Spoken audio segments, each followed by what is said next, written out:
এই যে পটলের কেরি করা হয়েছিল, এখন চারা ফুটে সব বিচুলের ওপরে উঠে গেছে। আজকের 10 দিন, আজকের বিচুলিগুলো আগলা করে দেব, দিয়ে ওষুধ দেব শেকড় ছাড়া। আস্তে আস্তে তুলতে হবে। খুব সুন্দর চারা বার হয়েছে।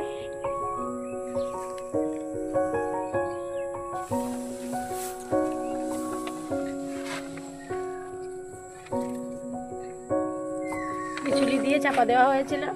বিচুলিতে যে ধান ছিল সেই ধানগুলো পড়ে এই কেরির উপরে ধানের চারা বার হয়েছে। ওইসব যে ঘাস ঘাসগুলো, এগুলো হচ্ছে ধানের চারা।